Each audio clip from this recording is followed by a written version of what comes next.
शुक्रगुजार हैं कि आपने आज मोहम्मद के शहर से शिफा भेजी है। जो मोदी है तो मुमकिन है कहते थे, आज ऑक्सीजन नहीं है अस्पतालों में, मोदी जी के मन की बात से काम चला लेंगे क्या?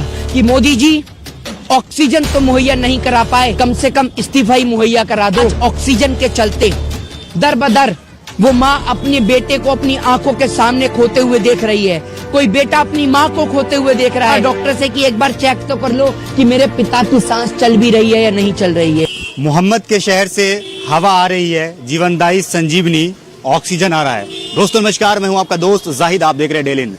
जिस मोहम्मद के बारे में नरसिंहा सिंह आनंद के द्वारा अपजनिक बातें कही गई थी, आज उसी शहर से जो है ऑक्सीजन आ रहा है। जिस तरीके से अभी आपको मालूम है कोविड-19 की वजह से हजारों लोगों की जिंदगी जा रही है, लोग बगैर ऑक्सीजन के मर रहे हैं। मेरे साथ यहाँ पे मोहित शर्मा जुड़े हैं कि जिस तरीके से हमारे देश के अंदर नफरत फैलाई जा रही है, लगातार जो है मुसलमानों के लेकर के लगातार हिंदू मुसलमान यहाँ पे किया जा रहा है। सबसे पहला सवाल ये है कि जिस मोहम्मद सल्लल्लाहु अलैहि वसल्लम के बारे में जो अपजनिक बातें कही जा रही थी, आज उसी मोहम्मद के शहर से हमारे हिंदुस्तान में चाहे वो हिंदू हो या मुसलमान हो, उसकी जिंदगी बचाने के लिए ऑक्सीजन आ रहा है। देखिए, आज मैं किसी पे आरोप और प्रत्यारोपण बिल्कुल नहीं करूंगा। ये समय, जिस समय पूरे देश के अंदर देशवासियों को एक साथ एकजुट होकर एक भाई की हैसियत से, एक पिता की हैसियत से आज पूरे हिंदुस्तान के साथ खड़ा रहना है।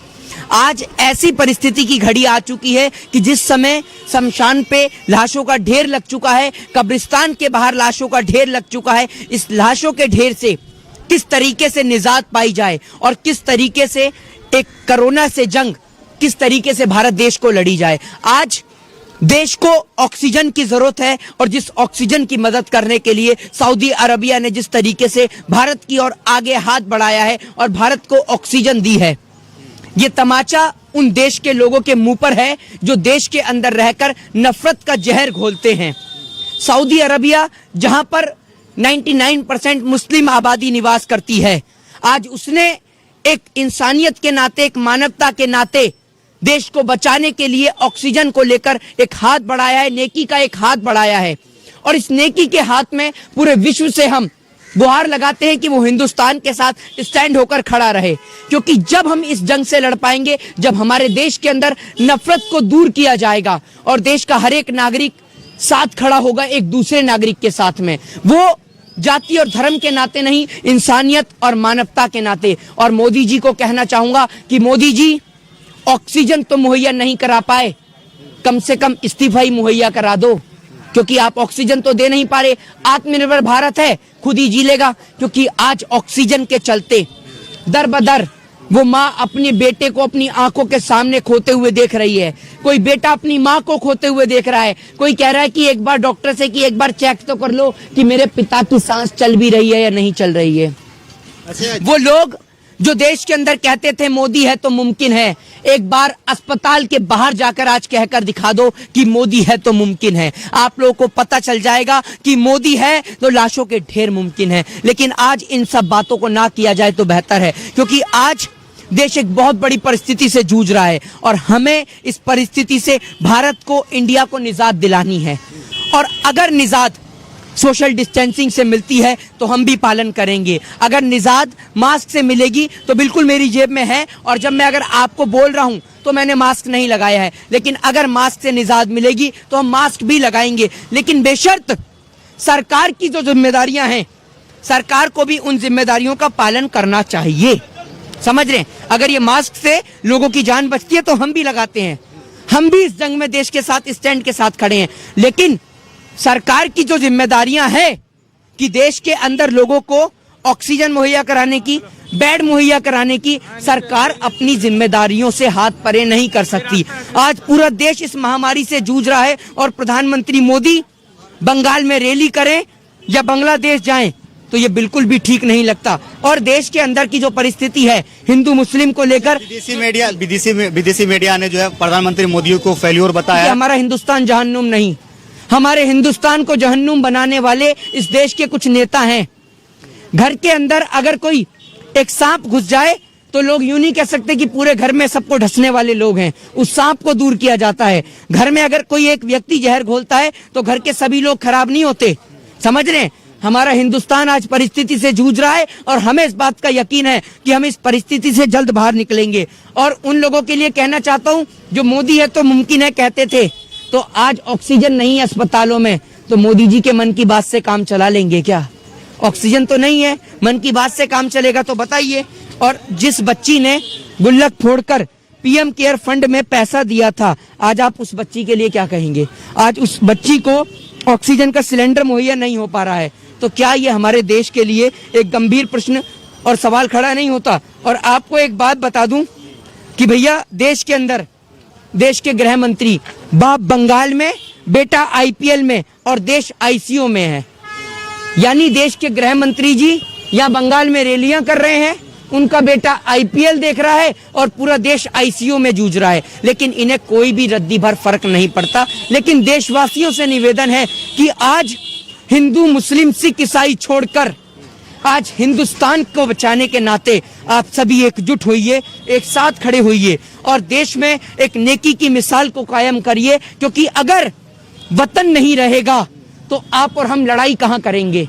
तो अगर हमें लड़ाई जो भी है उस लड़ाई को भूल के आज नेकी का एक रास्ता अपनाना है, लोगों को गले से लगाना है। अगर कोई अस्पताल में मजबूर है तो उसकी मदद कीजिए, कोई भूखा है तो रोटी दीजिए, प्यासा है तो पानी दीजिए, और अगर आप ऑक्सीजन मुहैया करा सकते हैं तो ऑक्सीजन मुहैया कराइए, उन्हें बेड दिला सकते हैं तो बेड दिलाइए। योगी आदित्यनाथ जो है लगातार ये दावा कर रहे हैं कि यूपी के अंदर, उत्तर प्रदेश के अंदर सब कुछ ठीक चल रहा है, यहाँ पे हॉस्पिटल भी है, यहाँ पे बेड भी है, वेंटिलेटर भी है, सब कुछ ठीक चल रहा है।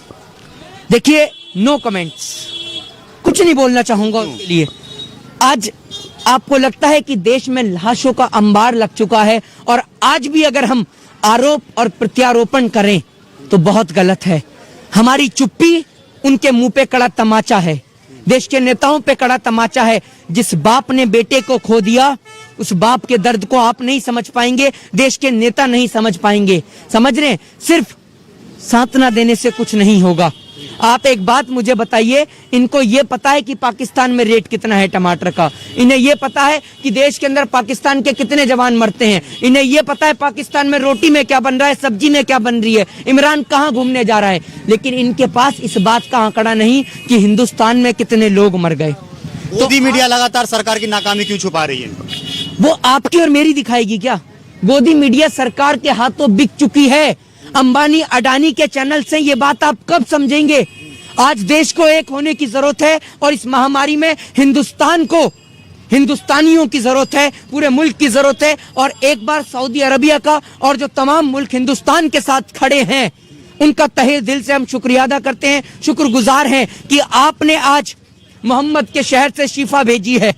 वो शिफा जो आज लोगों की जान बचा रही है, ये आज बहुत बड़ा नेकी का काम है। क्या वो वैसे ये जान सिर्फ मुस्लिमों की नहीं, हिंदुओं की भी बच रही है, सिखों की भी बच रही है, ईसाइयों की भी बच रही है। क्या वो जो लोग नफरत फैलाते हैं उनके मुंह पर तमाचा, जैसे नरसिंहा सिंह आनंद हो गया, जो नफरत फैलाते हैं दूसरे धर्म को लेकर? हम भी हिंदू हैं, हमारे भी आज भाइयों की जान बच रही है अस्पताल के अंदर, मुस्लिम भाइयों की भी जान बच रही है। और ये थोड़ी है कि अगर आज सऊदी अरबिया से ऑक्सीजन आई है तो आप हिंदू और मुस्लिम के नाते वो लेने को मना कर देंगे। जो रेमडेसिविर जो इंजेक्शन है, जो बहुत जो सिप्ला कंपनी का जो इंजेक्शन है, वो सिप्ला कंपनी मुस्लिम की है, तो क्या आप इंजेक्शन लेने से मना कर देंगे? नहीं ना।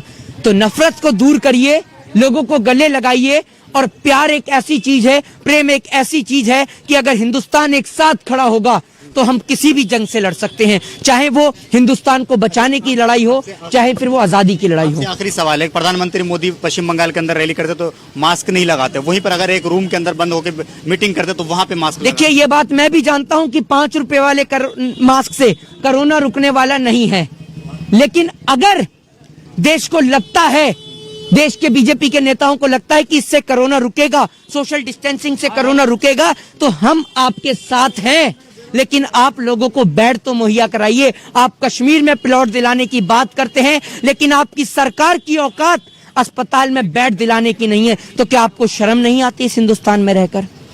तो आज एक बार फिर यही कहूंगा कि लोग नफरत को भूलें, एक साथ खड़े हों, क्योंकि आज देश के लोगों को देश के ही लोगों के साथ की जरूरत है। कि सरकार अगर इस पे ध्यान दी होती तो आज जो देश का जो सिचुएशन है, जो लोग मर रहे हैं, ऐसा सिचुएशन यहाँ पे नहीं। देखिए, इसका जिम्मेदार सिर्फ चुनाव है, समझ रहे हैं? चुनाव तो बंगाल में हुआ है ना, लेकिन हालात तो दिल्ली और यूपी के खराब है। चुनाव अगर शिवराज सिंह चौहान को मुख्यमंत्री नहीं बनाया होता तो देश आज इस आपदा से नहीं जूझ रहा होता। हमारा किसान मर रहा है, सरहद पे हमारा जवान मर रहा है, लेकिन आज कोई देश में उनके लिए आवाज उठाने वाला नहीं है।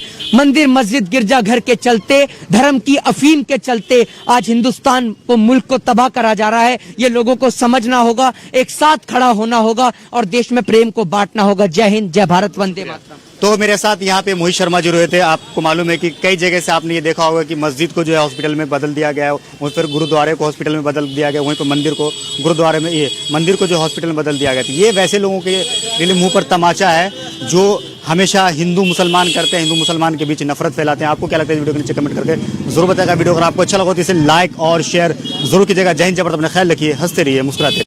कई जगह से आपने ये देखा होगा कि मस्जिद को जो है हॉस्पिटल में बदल दिया गया है, वहीं पर गुरुद्वारे को हॉस्पिटल में बदल दिया गया, वहीं पर मंदिर को गुरुद्वारे में, ये मंदिर को जो हॉस्पिटल में बदल दिया गया। तो ये वैसे लोगों के लिए मुंह पर तमाचा है जो हमेशा हिंदू मुसलमान करते हैं, हिंदू मुसलमान के बीच नफरत फैलाते हैं। आपको क्या लगता है इस वीडियो के नीचे कमेंट करके जरूर बताएगा। वीडियो अगर आपको अच्छा लगा तो इसे लाइक और शेयर जरूर कीजिएगा। जय हिंद, जय भारत, अपना ख्याल रखिए, हंसते रहिए, मुस्कुराते रहिए। शुक्रगुजार हैं कि आपने आज मोहम्मद के शहर से शिफा भेजी है। जो मोदी है तो मुमकिन है कहते थे, आज ऑक्सीजन नहीं है अस्पतालों में। मोदी जी के मन की बात से काम चला लेंगे क्या? कि मोदी जी ऑक्सीजन तो मुहैया नहीं करा पाए, कम से कम इस्तीफा ही मुहैया करा दो। ऑक्सीजन के चलते दर बदर वो माँ अपने बेटे को अपनी आंखों के सामने खोते हुए देख रही है। कोई बेटा अपनी माँ को खोते हुए देख रहा है। डॉक्टर से कि एक बार चेक तो कर लो कि मेरे पिता की सांस चल भी रही है या नहीं चल रही है। मोहम्मद के शहर से हवा आ रही है, जीवनदायी संजीवनी ऑक्सीजन आ रहा है। दोस्तों नमस्कार, मैं हूं आपका दोस्त जाहिद, आप देख रहे हैं डेली इन। जिस मोहम्मद के बारे में नरसिंहा सिंह आनंद के द्वारा अपजनिक बातें कही गई थी, आज उसी शहर से जो है ऑक्सीजन आ रहा है। जिस तरीके से अभी आपको मालूम है कोविड-19 की वजह से हजारों लोगों की जिंदगी जा रही है, लोग बगैर ऑक्सीजन के मर रहे हैं। मेरे साथ यहाँ पे मोहित शर्मा जो रहे हैं कि जिस तरीके से हमारे देश के अंदर नफरत फैलाई जा रही है, लगातार जो है मुसलमानों के लेकर के लगातार हिंदू मुसलमान यहाँ पे किया जा रहा है। सबसे पहला सवाल ये है कि जिस मोहम्मद सल्लल्लाहु अलैहि वसल्लम के बारे में जो अपजनिक बातें कही जा रही थी, आज उसी मोहम्मद के शहर से हमारे हिंदुस्तान में, चाहे वो हिंदू हो या मुसलमान हो, उसकी जिंदगी बचाने के लिए ऑक्सीजन आ रहा है। देखिए, आज मैं किसी पे आरोप और प्रत्यारोपण बिल्कुल नहीं करूंगा। ये समय, जिस समय पूरे देश के अंदर देशवासियों को एक साथ एकजुट होकर एक भाई की हैसियत से, एक पिता की हैसियत से आज पूरे हिंदुस्तान के साथ खड़ा रहना है। आज ऐसी परिस्थिति की घड़ी आ चुकी है कि जिस समय शमशान पे लाशों का ढेर लग चुका है, कब्रिस्तान के बाहर लाशों का ढेर लग चुका है, इस लाशों के ढेर से किस तरीके से निजात पाई जाए और किस तरीके से एक कोरोना से जंग, किस तरीके से भारत देश को लड़ी जाए। आज देश को ऑक्सीजन की जरूरत है और जिस ऑक्सीजन की मदद करने के लिए सऊदी अरबिया ने जिस तरीके से भारत की ओर आगे हाथ बढ़ाया है और भारत को ऑक्सीजन दी है, ये तमाचा उन देश के लोगों के मुंह पर है जो देश के अंदर रहकर नफरत का जहर घोलते हैं। सऊदी अरबिया, जहां पर 99% मुस्लिम आबादी निवास करती है, आज उसने एक इंसानियत के नाते, एक मानवता के नाते देश को बचाने के लिए ऑक्सीजन को लेकर एक हाथ बढ़ाया है, नेकी का एक हाथ बढ़ाया है। और इस नेकी के हाथ में पूरे विश्व से हम गुहार लगाते हैं कि वो हिंदुस्तान के साथ स्टैंड होकर खड़ा रहे, क्योंकि जब हम इस जंग से लड़ पाएंगे, जब हमारे देश के अंदर नफरत को दूर किया जाएगा और देश का हर एक नागरिक साथ खड़ा होगा एक दूसरे नागरिक के साथ में, वो जाति और धर्म के नाते नहीं, इंसानियत और मानवता के नाते। और मोदी जी को कहना चाहूंगा कि मोदी जी ऑक्सीजन तो मुहैया नहीं करा पाए, कम से कम इस्तीफा ही मुहैया करा दो, क्योंकि आप ऑक्सीजन तो दे नहीं पा रहे। आत्मनिर्भर भारत है, खुद ही जी लेगा, क्योंकि आज ऑक्सीजन के चलते दर बदर वो माँ अपने बेटे को अपनी आंखों के सामने खोते हुए देख रही है। कोई बेटा अपनी माँ को खोते हुए देख रहा है। कोई कह रहा है कि एक बार डॉक्टर से कि एक बार चेक तो कर लो कि मेरे पिता की सांस चल भी रही है या नहीं चल रही है। वो लोग जो देश के अंदर कहते थे मोदी है तो मुमकिन है, एक बार अस्पताल के बाहर जाकर आज कहकर दिखा दो कि मोदी है तो मुमकिन है। आप लोगों को पता चल जाएगा कि मोदी है तो लाशों के ढेर मुमकिन है। लेकिन आज इन सब बातों को ना किया जाए तो बेहतर है, क्योंकि आज देश एक बहुत बड़ी परिस्थिति से जूझ रहा है और हमें इस परिस्थिति से भारत को, इंडिया को निजात दिलानी है। और अगर निजात सोशल डिस्टेंसिंग से मिलती है तो हम भी पालन करेंगे। अगर निजात मास्क से मिलेगी तो बिल्कुल मेरी जेब में है, और जब मैं अगर आपको बोल रहा हूं तो मैंने मास्क नहीं लगाया है, लेकिन अगर मास्क से निजात मिलेगी तो हम मास्क भी लगाएंगे। लेकिन बेशर्त सरकार की जो जिम्मेदारियां हैं, सरकार को भी उन जिम्मेदारियों का पालन करना चाहिए। समझ रहे हैं? अगर ये मास्क से लोगों की जान बचती है तो हम भी लगाते हैं, हम भी इस जंग में देश के साथ, स्टैंड के साथ खड़े हैं। लेकिन सरकार की जो जिम्मेदारियां हैं कि देश के अंदर लोगों को ऑक्सीजन मुहैया कराने की, बेड मुहैया कराने की, सरकार अपनी जिम्मेदारियों से हाथ परे नहीं कर सकती। आज पूरा देश इस महामारी से जूझ रहा है और प्रधानमंत्री मोदी बंगाल में रैली करें या बांग्लादेश जाएं तो ये बिल्कुल भी ठीक नहीं लगता। और देश के अंदर की जो परिस्थिति है हिंदू मुस्लिम को लेकर, विदेशी मीडिया ने जो है प्रधानमंत्री मोदी को फेल्योर बताया। हमारा हिंदुस्तान जहन्नुम नहीं, हमारे हिंदुस्तान को जहन्नुम बनाने वाले इस देश के कुछ नेता हैं। घर के अंदर अगर कोई एक सांप घुस जाए तो लोग यूं नहीं कह सकते कि पूरे घर में सबको ढसने वाले लोग हैं, उस सांप को दूर किया जाता है। घर में अगर कोई एक व्यक्ति जहर घोलता है तो घर के सभी लोग खराब नहीं होते। समझ रहे हैं? हमारा हिंदुस्तान आज परिस्थिति से जूझ रहा है और हमें इस बात का यकीन है कि हम इस परिस्थिति से जल्द बाहर निकलेंगे।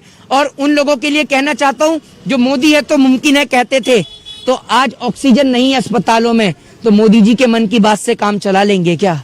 ऑक्सीजन तो नहीं है, मन की बात से काम चलेगा तो बताइए। और जिस बच्ची ने गुल्लक फोड़कर पीएम केयर फंड में पैसा दिया था, आज आप उस बच्ची के लिए क्या कहेंगे? आज उस बच्ची को ऑक्सीजन का सिलेंडर मुहैया नहीं हो पा रहा है, तो क्या ये हमारे देश के लिए एक गंभीर प्रश्न और सवाल खड़ा नहीं होता? और आपको एक बात बता दूं कि भैया देश के अंदर देश के गृह मंत्री, बाप बंगाल में, बेटा आईपीएल में और देश आईसीयू में है।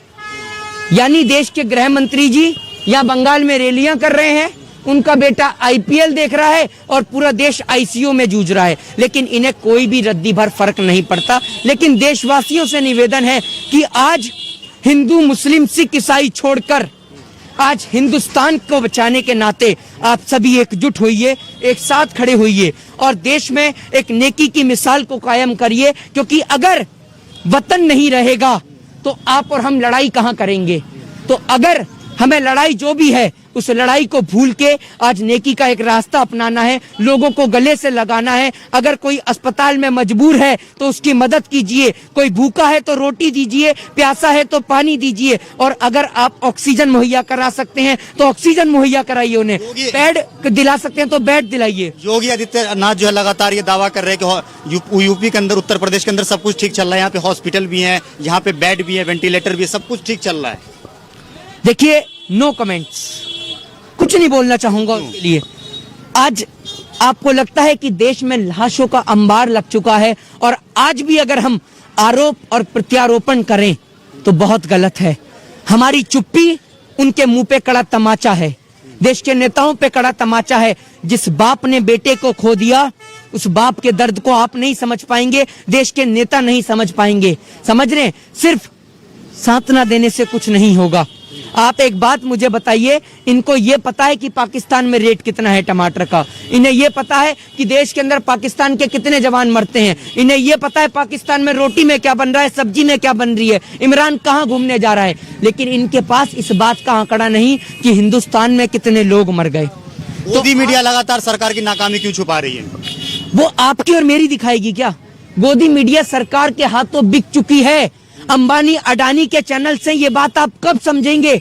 आज देश को एक होने की जरूरत है और इस महामारी में हिंदुस्तान को, हिंदुस्तानियों की जरूरत है, पूरे मुल्क की जरूरत है। और एक बार सऊदी अरबिया का और जो तमाम मुल्क हिंदुस्तान के साथ खड़े हैं उनका तहे दिल से हम शुक्रिया अदा करते हैं, शुक्रगुजार हैं कि आपने आज मोहम्मद के शहर से शिफा भेजी है। वो शिफा जो आज लोगों की जान बचा रही है, ये आज बहुत बड़ा नेकी का काम है। क्या वो वैसे ये जान सिर्फ मुस्लिमों की नहीं, हिंदुओं की भी बच रही है, सिखों की भी बच रही है, ईसाइयों की भी बच रही है। क्या वो जो लोग नफरत फैलाते हैं उनके मुंह पर तमाचा, जैसे नरसिंहा सिंह आनंद हो गया, जो नफरत फैलाते हैं दूसरे धर्म को लेकर? हम भी हिंदू हैं, हमारे भी आज भाइयों की जान बच रही है अस्पताल के अंदर, मुस्लिम भाइयों की भी जान बच रही है। और ये थोड़ी है कि अगर आज सऊदी अरबिया से ऑक्सीजन आई है तो आप हिंदू और मुस्लिम के नाते वो लेने को मना कर देंगे। जो रेमडेसिविर जो इंजेक्शन है, जो बहुत जो सिप्ला कंपनी का जो इंजेक्शन है, वो सिप्ला कंपनी मुस्लिम की है, तो क्या आप इंजेक्शन लेने से मना कर देंगे? नहीं ना। तो नफरत को दूर करिए, लोगों को गले लगाइए। और प्यार एक ऐसी चीज है, प्रेम एक ऐसी चीज है कि अगर हिंदुस्तान एक साथ खड़ा होगा तो हम किसी भी जंग से लड़ सकते हैं, चाहे वो हिंदुस्तान को बचाने की लड़ाई हो, चाहे फिर वो आजादी की लड़ाई हो। आपसे आखिरी सवाल है, प्रधानमंत्री मोदी पश्चिम बंगाल के अंदर रैली करते तो मास्क नहीं लगाते, वहीं पर अगर एक रूम के अंदर बंद होकर मीटिंग करते तो वहां पे मास्क देखिए, ये बात मैं भी जानता हूं कि 5 रुपए वाले मास्क से कोरोना रुकने वाला नहीं है, लेकिन अगर देश को लगता है, देश के बीजेपी के नेताओं को लगता है कि इससे कोरोना रुकेगा, सोशल डिस्टेंसिंग से कोरोना रुकेगा, तो हम आपके साथ हैं। लेकिन आप लोगों को बेड तो मुहैया कराइए। आप कश्मीर में प्लॉट दिलाने की बात करते हैं, लेकिन आपकी सरकार की औकात अस्पताल में बेड दिलाने की नहीं है, तो क्या आपको शर्म नहीं आती इस हिंदुस्तान में रहकर? तो आज एक बार फिर यही कहूंगा कि लोग नफरत को भूलें, एक साथ खड़े हों, क्योंकि आज देश के लोगों को देश के ही लोगों के साथ की जरूरत है कि सरकार अगर इस पे ध्यान दी होती तो आज जो देश का जो सिचुएशन है, जो लोग मर रहे हैं, ऐसा सिचुएशन यहाँ पे नहीं। देखिए, इसका जिम्मेदार सिर्फ चुनाव है, समझ रहे हैं? चुनाव तो बंगाल में हुआ है ना, लेकिन हालात तो दिल्ली और यूपी के खराब हैं। चुनाव अगर शिवराज सिंह चौहान को मुख्यमंत्री नहीं बनाया होता तो देश आज इस आपदा से नहीं जूझ रहा होता। हमारा किसान मर रहा है, सरहद पे हमारा जवान मर रहा है, लेकिन आज कोई देश में उनके लिए आवाज उठाने वाला नहीं है। मंदिर मस्जिद गिरजा घर के चलते, धर्म की अफीम के चलते आज हिंदुस्तान को, मुल्क को तबाह करा जा रहा है। ये लोगों को समझना होगा, एक साथ खड़ा होना होगा और देश में प्रेम को बांटना होगा। जय हिंद, जय भारत, वंदे मातरम। तो मेरे साथ यहाँ पे मोहित शर्मा जी रहे थे। आपको मालूम है कि कई जगह से आपने ये देखा होगा कि मस्जिद को जो है हॉस्पिटल में बदल दिया गया है, वहीं पर गुरुद्वारे को हॉस्पिटल में बदल दिया गया, वहीं पर मंदिर को गुरुद्वारे में, ये मंदिर को जो हॉस्पिटल में बदल दिया गया। तो ये वैसे लोगों के लिए मुंह पर तमाचा है जो हमेशा हिंदू मुसलमान करते हैं, हिंदू मुसलमान के बीच नफरत फैलाते हैं। आपको क्या लगता है? इस वीडियो के नीचे कमेंट करके जरूर बताएगा। वीडियो अगर आपको अच्छा लगा तो इसे लाइक और शेयर जरूर कीजिएगा। जय हिंद, जय भारत, अपना ख्याल रखिए, हंसते रहिए, मुस्कुराते रहिए।